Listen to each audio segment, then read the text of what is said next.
Welcome to the Food Junkies podcast. Here, we aim to bring you the experience, strength, and hope of professionals working on the front lines in the field of food addiction. Our mission is to educate you, the listener, and increase overall awareness about food addiction as a recognized disorder. Here, we discuss all things recovery, exploring the many pathways people take towards abstinence in order to achieve a health-forward lifestyle. We hope to inspire you to thrive rather than just survive. So stay positive, make a change for yourself, and share your journey with others. And hopefully the message will spread.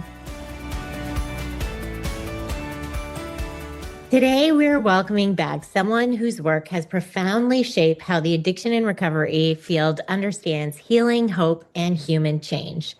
There are moments in this work that still stop me in my tracks, and sitting down with Dr. John Kelly really felt like one of those rare full circle experiences, the kind where you're talking with someone whose research has quietly shaped how you think, how you practice, and how you keep hope alive as a clinician.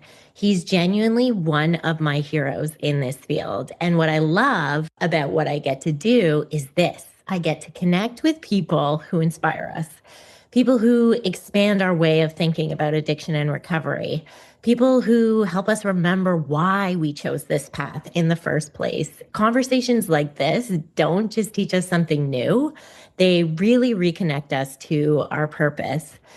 Dr. John Kelly is the founder and director of the Recovery Research Institute. It's a leading nonprofit research institute affiliated with Massachusetts General Hospital and Harvard Medical School. Dr. Kelly is one of the most respected voices in addiction science today, having published hundreds of peer-reviewed papers and helped reshape the way we talk about recovery, stigma, and treatment outcomes. The Recovery Research Institute was created with a simple but powerful mission: to enhance recovery through science. Their work bridges research, education, and public outreach, translating complex addiction science into practical, empowering information for people in recovery, clinicians, families, and communities. And if you've ever wondered whether recovery is really possible, today's conversation may be one of the most hopeful episodes you've listened to all year. We dive into some really big practical questions. How do researchers actually define and measure recovery? Why remission and recovery aren't exactly the same thing? What the science really says about long-term outcomes, and why recovery is far more common than people think. Dr. Kelly shares a multi-dimensional view of recovery that goes far beyond just stopping the behavior. We explore improvements in the quality of life, meaning, identity, community, and psychological well-being.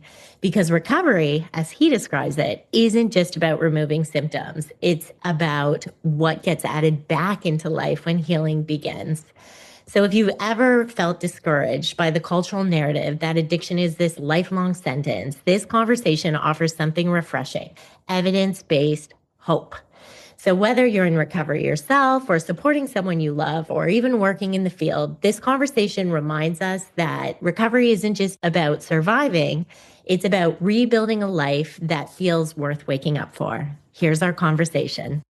All right, we are so excited to have Dr. John Kelly back on the podcast. Thank you for agreeing to come back on our show today. Pleasure to be here. Thanks for having me again. Awesome. Well, I just really want to dive in specifically to the Recovery Research Institute and how you guys, how do you actually measure recovery? Well, you can think about recovery, it's a multidimensional construct, right? We think about different things related to a problem behavior or substance use disorder, so one dimension of it would be reducing use or exposure or engagement with the behavior. So that could be, lower levels of non-harmful use or abstinence. So that's one dimension of it. Another part of it is remission. So there's another piece of it, which is remission. And that's kind of from the disorder piece of it. Are you in remission from the disorder? In other words, you may actually have some exposure to the substance, but you're not symptomatic. So that would be remission. You could be completely abstinent, but you can be in remission with having some low level exposure and still be in remission, i.e. not have symptoms of the disorder. And then recovery, you could think of as kind of what's been added to the remission. You can think of remission as what's subtracted from the human organism in terms of symptoms, and then think of recovery as what's added when you remove the exposure to the drug or the poison or the food or the behavior. That what's added in quote unquote recovery would be the good stuff that comes around, the improvements in functioning, the improvements in psychological well-being, in quality of life, the things that people often report who are in recovery. These are the kind of added dimensions. So then it might be possible for somebody to maybe not be in remission from the substance, but they're feeling a certain level of recovery that maybe they haven't experienced before because their life is improving. They're, able to do things they weren't able to do prior, but maybe they've been able to reduce the use. So someone can be in remission and also in recovery at the same time, like not in remission, but in recovery at the same time? That's harder. It's possible, in the outline you just described, you nicely articulated there. It's possible for that to happen. It's less likely. It's more typical the other way around, where people are in remission and then they're in recovery. Now, I'm saying this is not agreed upon universally. There's no clinical or public consensus on what I'm saying, but this is what some people would say. And I think it makes sense. It's logical that you would have these different elements and dimensions of the recovery construct. But essentially, it's kind of a reduction in symptoms or no symptoms plus added aspects of quality of life. As a result, it's typically as a result, because usually the impairment in quality of life and functioning is directly due to the substance. So you have to remove the substance in order to get into recovery, typically. The well-being benefits. Absolutely. So what does the research say about people who do recover from substance use disorder? We often hear, maybe even in the media still today, that, addiction is this death sentence and the outlook can feel so grim at times. So what does the research say? Well, the first thing to note is that when we are talking, it depends what you're talking about. I think when you're talking about substance use disorder more broadly, is a very broad range of drug and alcohol involvement and impairment associated with the complete range of substance use disorder. You can have 2 symptoms and be in the category of a substance use disorder. You can have 11 symptoms and be in the same category. Now, we do have delineations of severity, mild, moderate, and severe along that spectrum of substance involvement and impairment. What we talk about typically when we talk about addiction, that's the severe end of the spectrum. That's actually a minority of all the people who meet criteria in any given year for a substance use disorder. And typically, when we're culturally talking about recovery, we're talking about the more severe end of the spectrum. Now, when you look in the population, in answer to your question with that in mind, what I just said, when you look at the prevalence rates of recovery in the general population of people who meet criteria in any given in their lifetime, have they met criteria for an alcohol or other drug use disorder, 75% are in remission or recovery from those disorders. So this is a good prognosis disorder when you look across the broad range of substance involvement and impairment. When you look at just the severe range, it's about 60 to 65%. So still 2/3 of people will eventually get into recovery from one of these disorders, even at the more severe end of the spectrum. It may take them more serious attempts to do so, but most will eventually get there. Yeah, they just need to keep going. Yes, exactly right. Yeah. And it's important to recognize, we did a study from the National Recovery Study, for example, where we asked people we had a nationally representative sample of people who were in recovery from a significant alcohol or drug problem. And the number of serious recovery attempts it took for them to resolve their problem and get into recovery was anywhere between 2 and 5. Okay. So actually the median was 2 serious recovery attempts, across the population. Mm-hmm. So it's not an endless number. I think we have this, just, to your question, there's a nihilism, there's a kind of a negative kind of valence around and negative, negative pessimistic view of recovery, as you said. But the majority of people do recover. It doesn't take that many serious attempts to recover. Now, on the severe end, it does. It takes a few more, but not endless. People talk about this impossible chance of getting into recovery when we know even on the severe end of the spectrum, we're not talking about 10 or 20. We're talking about a median of 5 serious attempts. Yeah. And I would say clinically, that is exactly what we see is usually, 2 or 3 attempts. And then, it starts to stick. And I think with each of those attempts, you build more community, you build more skills, and eventually you just have like a bigger tool belt in order to be able to face life. And you've had enough abstinent days to see like, oh yeah, this is worth fighting for. And it does, like a workout starts to become part of who they are and how they are. And, the substance use seems to be the outlier. It doesn't seem to be what they are seeking as much anymore, where it was before their everyday habitual process. And I think that's important, isn't it, to communicate to people and families who can lose hope. They maybe are hopeless, they feel hopeless, but to let them know not to give up trying, just like you said, Clarissa, is that people keep trying, pick yourself up, keep moving forwards, build on the skills you've already developed, the experience you have, because, remission and recovery is not that far off for most people.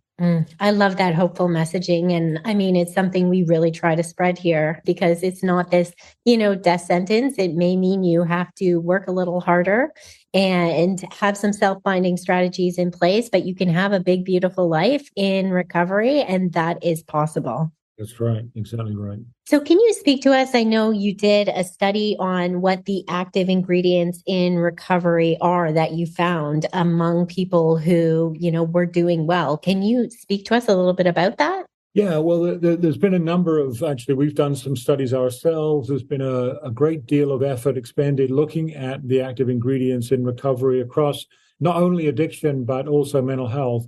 And there was a big study that was conducted by a woman named Mary Leamy, and she looked at a couple of hundred studies almost of studies that had looked at this notion of recovery and the active ingredients. And when she boiled it all down across these 150 studies or thereabouts, what she found was there were 5 major pieces of active ingredients that people reported on average. One was community, the sense of community, camaraderie, a new community of usually peers, other people who've had the disorder but are now living in recovery. That sense of community. Hope and optimism that people could get well. That's number 2. Hope and optimism that they felt that they could get well and stay well. A positive identity was another active ingredient. People feeling good about themselves now that they were living in recovery. Meaning and purpose was another active ingredient. And empowerment, the sense of feeling empowered, or that sense of self-efficacy and confidence that you feel as a person in recovery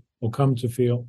And that spelt this nice acronym, CHIME, CHIME. That's an easy way to remember it. C for community, H for hope and optimism, I for identity, M for meaning and purpose, E for empowerment. So that's one model. Again, that is appealing to many people in recovery because it really resonates with people's own lived experience about what recovery means to them. And of course, there are other things, kind of related to that or even subsumed under that things I mentioned, like a sense of positive self-esteem, feeling increased self-worth and confidence, coping skills, emotion regulation. People are better able to regulate emotion without resorting to use of a substance. All of these things are part and parcel of recovery. So it's generally summed up in improved, and sometimes dramatically improved quality of life and functioning, and an intensified life, a kind of technicolor version of life where people feel better than well, it's been described as. Not just well, but actually better than well. I'm really not just surviving here, but I'm actually thriving and flourishing. So beautiful. And I think that, for any of us who have struggled with addiction, the everyday becomes more magical when, again, like if you've had a cancer or anything that you've seriously threatened your life, that you can, start to just appreciate the everyday in such a much more powerful way. I'm curious if you could speak to the meaning and purpose aspect of that, because I do know it's a huge piece of recovery for almost most of the clients that we work with. How do I find my meaning or purpose? I know that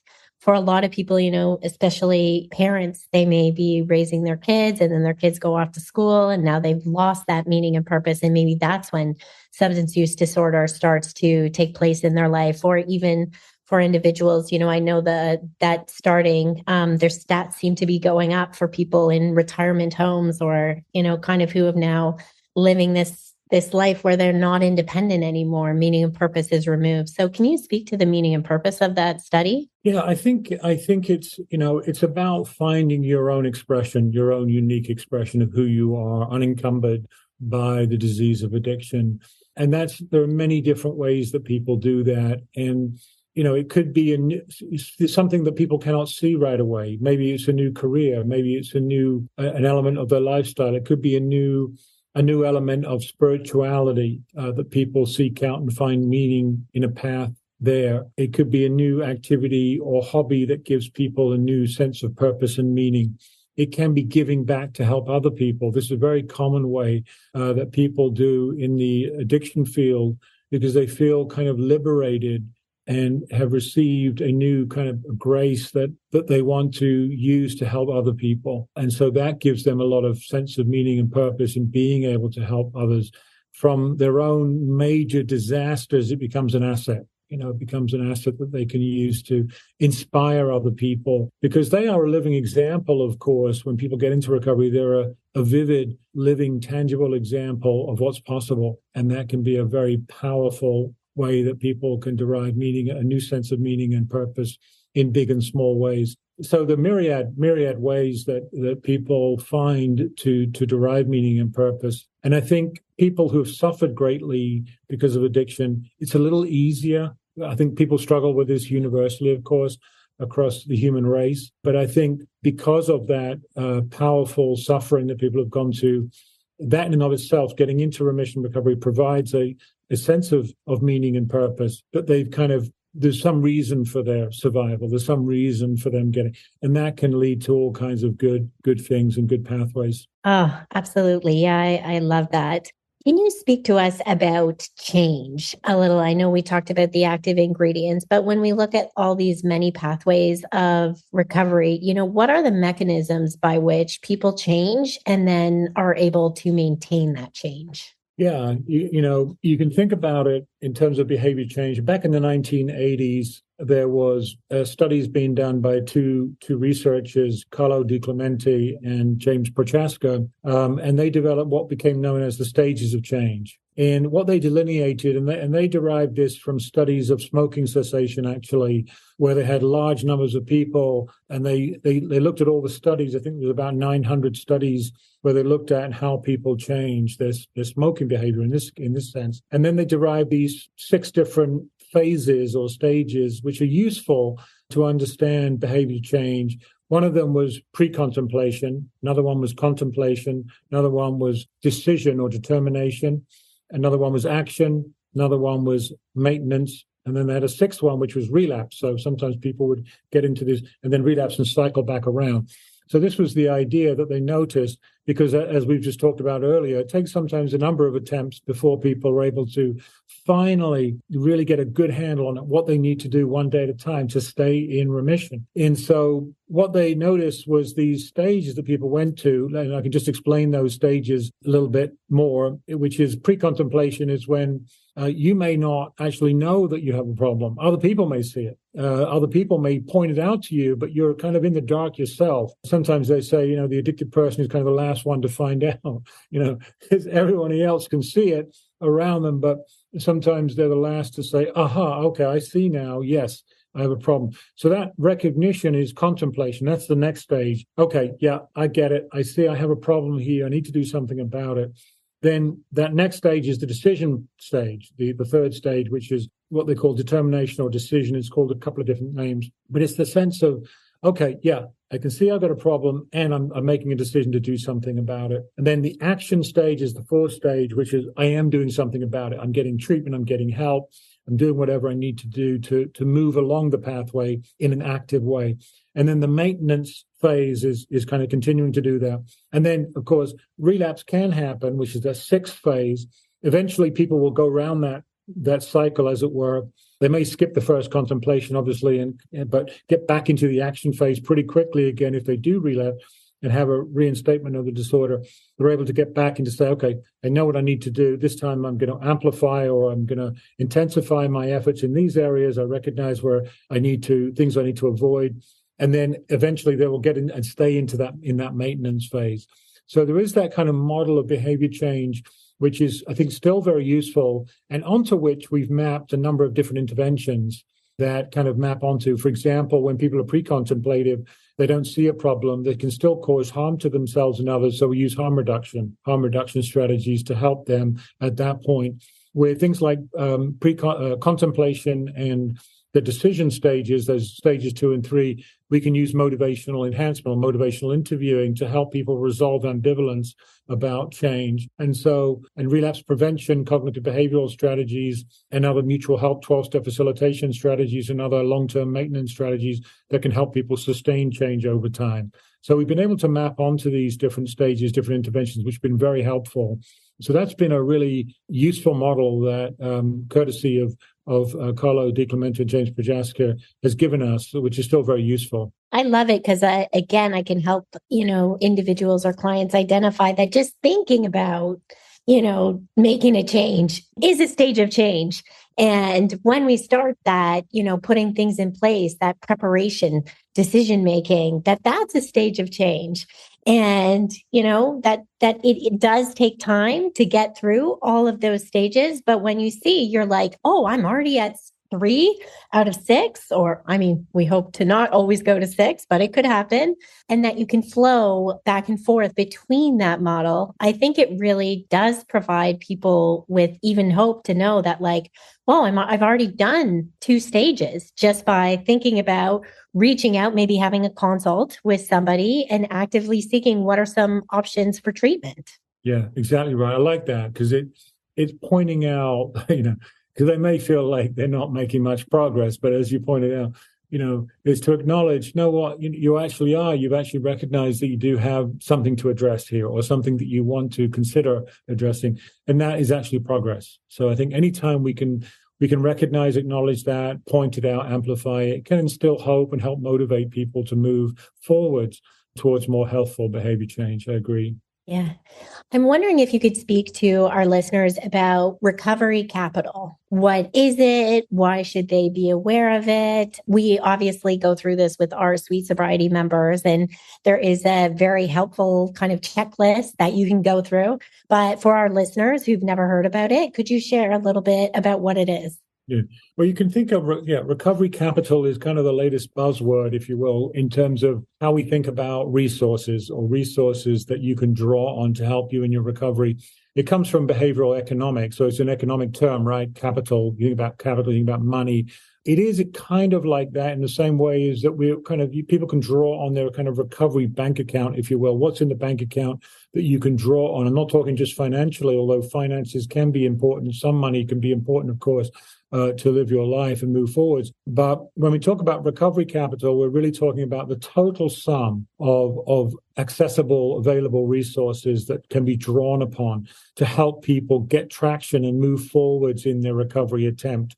This could be internal. It could be physical health. Are you impaired physically? What about mental health? Do you have motivation? Do you have coping? Do you feel that your confidence to move forwards? The external factors. Do you have support? Do you have social capital? The supports in your environment that you can interact with to inspire you, to instill hope, to shed that sense of stigma and shame that can come from associating with other people who have the disorder or who are in recovery. It could be jobs, housing, finances, education. These are the kind of external pieces of recovery capital that people can gain access to, that can help them move forwards. And all of these things, of course, are critical to building optimism and hope that people can gain access to these kind of building materials, if you will, and scaffolding that they need to rebuild their lives and move forwards.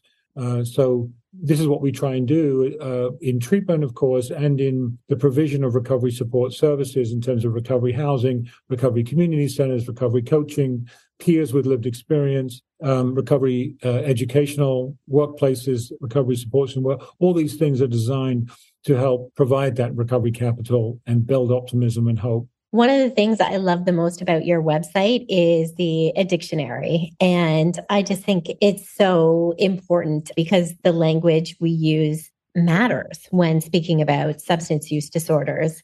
So can you tell us a little bit about what was the motivation behind creating it and why the language we use around substance use disorder is so important? I think there's two things. One is precision, the other is stigma. So, there's a lot of terminology when we talk about addiction. And addiction is, when I use the term addiction right there, I'm not just talking about the severe end of the spectrum, even though technically addiction really means the impaired control over the ability to regulate the impulse to use despite harmful consequences. That's what addiction is. But not everybody has that impaired control at the lower end of the substance use disorder spectrum. So there's a precision aspect to our language, isn't there, and how we communicate clinically and in public health communications. This is important so that as professionals, we all understand each other. Are we talking about the same thing? Are we talking about the same clinical subgroup or the same clinical population, or are we talking about different subgroups? I felt that was important to address. So the precisional aspect of our communication in our field is important. The other thing, which you alluded to, which is perhaps a bigger ticket item, which is the stigma and discrimination, which goes along hand in hand with these disorders. And so, many years ago, I felt like there was a lot of language in our field which was very stigmatizing or potentially stigmatizing. And so I was able to do a few studies now to actually look at that empirically and understand, yes, there is actually language that can induce implicit bias in people. And so it's become very important for us to really look at the kind of language that we use to describe the disorder as well as people who suffer from it, because it does seem to make a difference in terms of people's judgments. This can be at the individual level, it can be at the policy level in terms of where we appropriate funding for addressing these disorders. Do we provide more police and more prisons, or do we provide more prevention, treatment, and recovery support services, depending on how we want to address it? The classic example I often give is, we always refer to people with eating-related problems as having an eating disorder, never as food abusers. And yet, for some reason, we always talk about substance abusers or drug abusers, not people with substance use disorders, or at least historically that was the case. Now that's changed. Now, it's still a long way to go, but that language has shifted because of what we know now about certain terms, particularly the abuse term. Calling someone a drug abuser implies this kind of willful misconduct, intentional willful misconduct at the expense of other people. And so we've dropped that because of that connotation and adopted the new substance use disorder language. So there's been progress, but still a long way to go in terms of our choice of words in our language. The Addictionary, I constructed that and put it on the website because I wanted to create a language that is unified and that we all know and can agree on what these terms mean or should mean, and we can hopefully abide by them and reduce stigma. I'm wondering if in that, creating that dictionary, if there has been anything that has another term that has come up rather than abstinence. For some people, it still seems to carry this stigma of itself, maybe historically. And if there, of a better term to use instead of it. Yeah, it's a good question. I know some people find, strangely in some ways, isn't it? It's kind of odd that people, who struggle so hard to stop, have expended enormous energy and the heartache to finally achieve abstinence. Now you can't use that term because it seems in some quarters, and not for everybody, of course, but I think you could talk about the phrase comes to mind is non-use. I don't use anymore. Just get around that term abstinence if it's objectionable to some people. We do know, of course, you've got this term of being in remission is another term that people often use. Now, you can have abstinent remission and non-abstinent remission, but the point is that someone who's in remission obviously is asymptomatic. They don't have symptoms of the disease or the disorder, someone who's in remission. But it's not just about remission, because don't forget, you can still cause health harms even without being symptomatic. A classic case would be alcohol, for example. So you could be functioning fine. You could be functioning very well, but drinking heavily.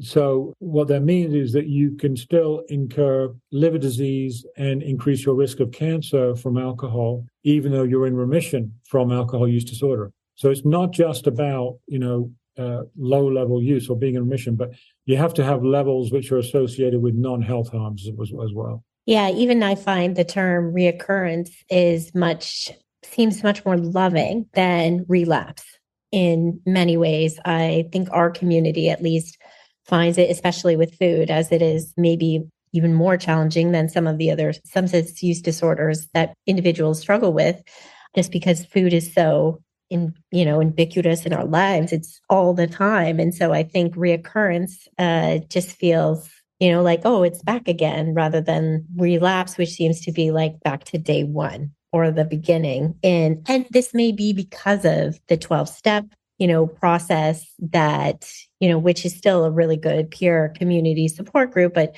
I think that the idea of relapse, I think even the word relapse is back to beginning is what it is defined as. So I think reoccurrence just seems like, at least I have heard from clients, that it's much more approachable in terms of recovery for them. Yeah, it's good to hear.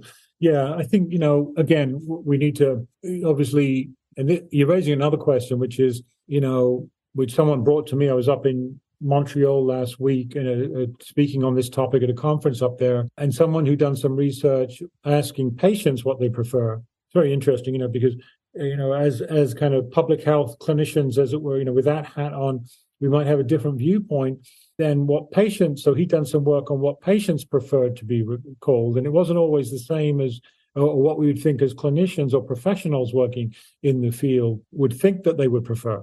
So that's interesting too, to get these different viewpoints. And, it's hard to reach complete consensus on these things, because there's lots of opinions and different sensitivities around certain language. But I think if we can reach consensus, that's wonderful across the board for the professional and very importantly, the patient level is, and if we've got some data, some empirical experimental data to back it up, even better, because then we know that, this is not just about, our own sensitivities, but rather it actually does induce these biases. What we found, for example, in the initial study we did back in 2010, was that even among expert clinicians, they were susceptible to bias, induced bias, by using that abuse term when we randomized it to between calling someone a substance abuser versus having a substance use disorder.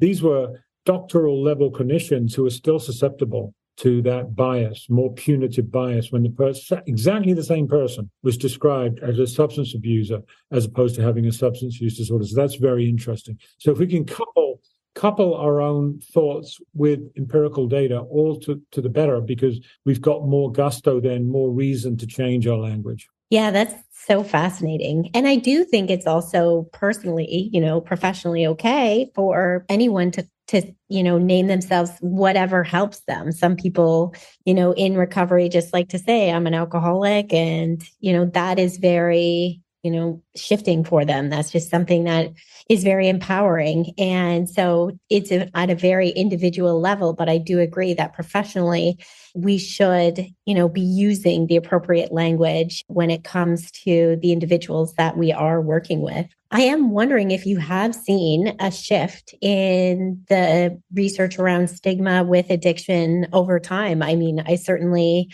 can remember in my own personal recovery from alcohol use disorder. That would have been, I was probably around 25. So 20 years ago, my psychiatrist was like, oh, you have bipolar. And I was like, yes, I don't have addiction. It was that much stigma that I would have been willing to be diagnosed with anything other than addiction at that time. Now, I feel like it's improved, but I mean, I'm immersed in the field all of the time and I recover out loud. But what does the research say about stigma and addiction? Yeah, well, you're quite right. And I think that's still true. Unfortunately. And again, I don't know if we'll ever entirely destigmatize, but we can certainly make inroads and make progress here. I still think that when it comes to psychiatric illnesses, substance use disorder is the most stigmatized. And this has been borne out internationally as well in studies that have been done around the world across different societies. Universally, people view people who have these problems, alcohol or drug problems, as being more to blame for having them, because they see them, you have to take something outside of yourself into yourself. So it's not like schizophrenia or bipolar disorder, which is inside the brain. Arguably you didn't do anything to cause it, whereas people view people with these substance use disorders as kind of bringing it on themselves. And I think that's always going to be the case in terms of the stigma. Now, of course, having said that, what we have learned in the last 50 years is just like other complex illnesses, people don't choose to be addicted. People are not choosing. They never dreamt of what could happen to them. Just like everybody else, they may have been exposed to alcohol or another drug at a youngish age. And there's something about the genetic modulation, which now we understand to explain about half the risk for addiction. So it's a very important component, just like all complex illnesses. There's a genetic component. And people who have this susceptibility, they don't know they have that susceptibility.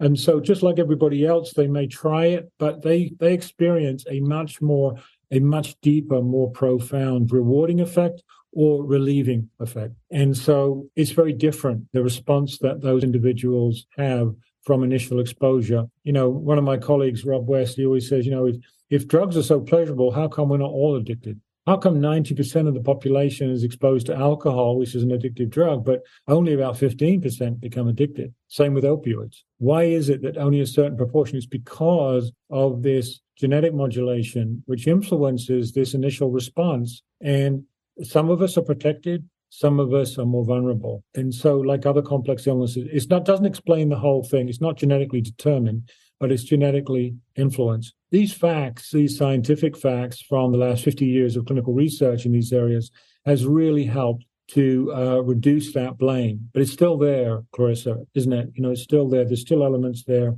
in part because of the negative externalities that go along with substance use. When people are intoxicated, for example, it can become ugly. It can create, obviously it can affect other people.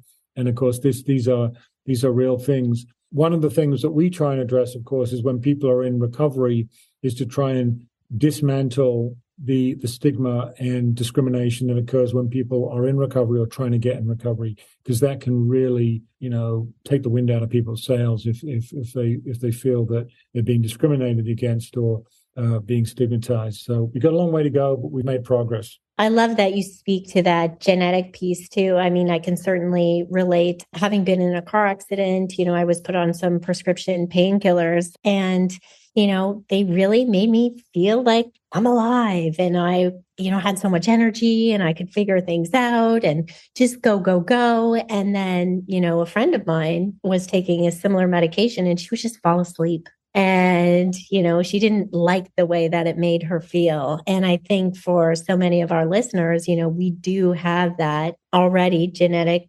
predisposition towards, whether it's food and the food we get exposed to, ultra processed foods at such a young age. And I really think that can have an impact on the trajectory of what our, substance use disorder can look like. Absolutely. I'm wondering, when we're thinking about the average person and stigma, so maybe I'm somebody in recovery, or maybe I'm somebody who has a family member who struggles with substance use, what can I do to help reduce stigma? Well, I think there's a few things that one can do. The things that we know make a difference are when people understand more about the true nature of these disorders, stigma tends to decrease. when we use certain terminology, when we describe someone not as a drug abuser or an alcohol abuser, but rather as someone who has a substance use disorder, a history of substance use disorder, or a heroin use disorder, or a cocaine use disorder, or alcohol use disorder, whatever the type of disorder is, to talk about it in non-stigmatizing ways, in more medical public health terminology, as a testament to its true medical nature, of course. The other way is through what people talk about as social exposure or social contact interventions. In other words, when people are out, as it were, when they're talking about the fact that they are a person in recovery, as you do, Clarissa, you recover out loud, that again helps to dismantle stereotypes that people have. And this has been a big thrust of the recovery movement in the last 25 years, has been putting a face and a voice on recovery. So the idea here is exactly that, is that it's hard to hold prejudices when you're standing face to face, or you know somebody, or work with somebody, or have a family member who is in recovery. Then those stereotypes tend to get dismantled. Now, the danger here, of course, is the exception. Clarissa's an exception. She's a good one. Clarissa's a good one. She's an exception to the rule of all the bad people. And this is why it's important for more people to speak out, to more people to actually say, no, wait a minute, it's not just Clarissa. It's all us over here, there's 23 million people who are in recovery in the United States, roughly 10% of the adult population.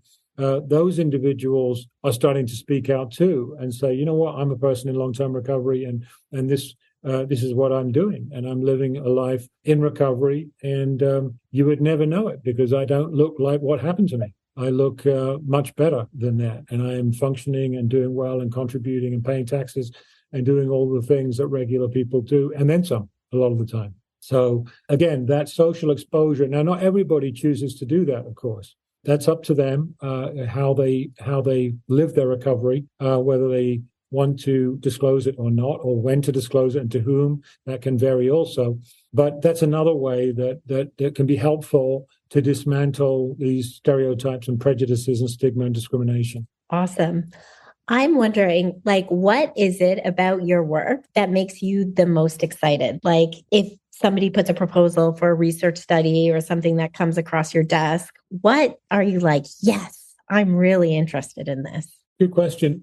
There's so many things. I think it's kind of discovery of new things, of how we can help more people more quickly. I'm particularly interested in addressing these disorders and diseases earlier, as you alluded to earlier, about, we know that 90% of adult cases of substance use disorder started before the age of 18, 50% before the age of 15. So how can we head them off sooner, get people into remission sooner rather than later, when there's been so many milestones missed and unnecessary deaths have occurred? So that's something that excites me, that we can create, more intensified focus on prevention, treatment, and recovery for those adolescents, late adolescents, and emerging adults. We need to be much more innovative. So innovative models of care that can attract and engage younger people sooner into recovery excite me. But I think, anything that it's kind of a gap in the field that we think that we know needs to be filled, and you can spot it and you say, you know what, we need to go there. We need to be in that space. We need to discover there. That excites me, because obviously it's a piece of the jigsaw puzzle that we need to solve, and then we need to get in and roll up our sleeves and find out more to help more people and help them sooner to achieve remission and stable remission. So those are the kind of things that kind of get me excited. Thinking about that, there's a lot of buzz about psychedelics and addiction treatment. Is the Recovery Research Institute looking at that right now? Yeah. We look at the literature. We're not doing studies ourselves directly on psychedelics or testing psychedelics ourselves, but we are very aware on the literature, on the studies that are being done around the world on psychedelics and their potential utility from a clinical public health standpoint. So, of course, it's very important that we remain open to any kind of therapeutic that could be helpful to help people get into remission. And there is, of course, a natural kind of knee-jerk reaction, which wait a minute, you can't give people psychedelics, you can't give people, magic mushrooms, psilocybin or LSD, because those things can cause problems themselves. Yes, but at the same time, when heroin is an anesthetic, is a painkiller. Excuse me, a very important painkiller. Diacetylmorphine is critically helpful when you're in the hospital to manage pain. Same as fentanyl, but of course it can be misused, like any drug or drugs that can cause pleasure or reduce pain. They can be misused. So, but it's important to recognize the therapeutic potential. We need to be open-minded, use the experimental method to test out these things before we pass judgment. Sometimes the field can get too carried away with these things, that the enthusiasm precedes the science, only for the enthusiasm to be dramatically dampened later. So we want to be cautiously optimistic, test these things out with psychedelics or other things to help people. But it's important we're open-minded and try these things. If they don't work out, then we've tried it with an open mind, with a scientific method. If they do, then hooray. Now, if we can get 5% more people into remission, or 10% more people into remission via a certain strategy or therapeutic, then that's a win for them, for their families and society. Oh, thank you so much for being here today, John. I've appreciated this conversation so much with you, and I know our audience will too. My pleasure, Clarissa. Thanks for having me. Good talking to you. Good talking to you too. Thanks for joining us this week on Food Junkies Recovery from Food Addiction. Make sure to join our Facebook group, Sugar Free for Life Support Group. I'm Sweet Enough. Molly and Clarissa are food addiction professionals who offer one-to-one counseling and group coaching through Sweet Sobriety. Please subscribe to our show so you never miss an episode.